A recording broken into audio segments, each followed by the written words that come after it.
একাত্তরের মানবতাবিরোধী অপরাধের মামলায় মৃত্যুদণ্ড থেকে খালাস পেয়েছেন জামায়াত নেতা এটিএম আজহারুল ইসলাম। প্রধান বিচারপতির নেতৃত্বাধীন আপিল বেঞ্চ সর্বসম্মত রায়ে বলেন, বিচারের নামে অবিচার হয়েছে। জামায়াত বলছে, এখন আজহারের মুক্তিতে আর কোনো বাধা নেই।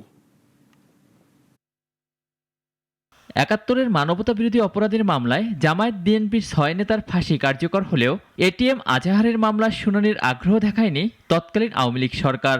ফাঁসির দণ্ড মাথায় নিয়ে প্রায় ১৩ বছর ধরে কারাগারে ছিলেন তিনি। রাজনৈতিক পট পরিবর্তনে পাল্টে যায় দৃশ্যপট। ফাঁসির দড়িতে মৃত্যুর প্রহর গোনা এটিএম আজহার যেন নতুন জীবনের দিশা পান। প্রশ্নের মুখে পড়ে এ মামলায় আগের সব বিচার। মঙ্গলবার আজহারের খালাসের রায়ে অতীতের সকল রেকর্ড ভেঙে দেন সর্বোচ্চ আদালত।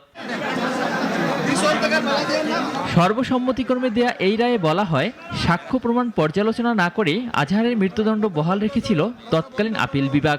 নজিরবিহীনভাবে বিচারের নামে অবিচার করা হয়েছিল। এই রায়ের মাধ্যমে সিন্ডিকেটেড ইনজাস্টিসের অবসান হয়েছে।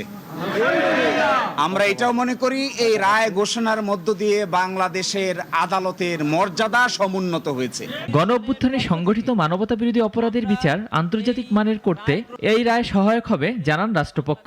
ন্যায় বিচারের স্বার্থে এই মামলাটা নিষ্পত্তি করবেন, সেক্ষেত্রে অ্যাপিলেট ডিভিশন যে কোনো আদেশ দিবেন আমরা মেনে নিব। তবে ট্রাইব্যুনালে যে প্রেজেন্ট বিচারগুলো আছে এবং ইন ফিউচার যে ট্রায়ালগুলো হবে, সেক্ষেত্রে এমন কোনো আদেশ আমরা প্রতিবাদ করি বা এমন কোনো আদেশের বা এমন কোনো সাবমিশনের বিপক্ষে যে সাবমিশন বর্তমান এবং ভবিষ্যৎ ট্রায়ালকে হ্যাম্পার করবে। মুক্তিযুদ্ধের সময় মানবতাবিরোধী অপরাধের মামলায় ২০১২ সালের ২২ আগস্ট মগবাজার বাসা থেকে গ্রেপ্তার করা হয় এটিএম আজহারকে। ২০১৪ সালে তার মৃত্যুদণ্ডের রায় দেন আন্তর্জাতিক অপরাধ ট্রাইব্যুনাল। অলিউড রনি, নাগরিক, ঢাকা। ওয়ালটন আবারও মিলিনিয়ার অফারে ওয়ালটন ফ্রিজ কিনে আপনিও হয়ে যেতে পারেন মিলিয়নিয়ার।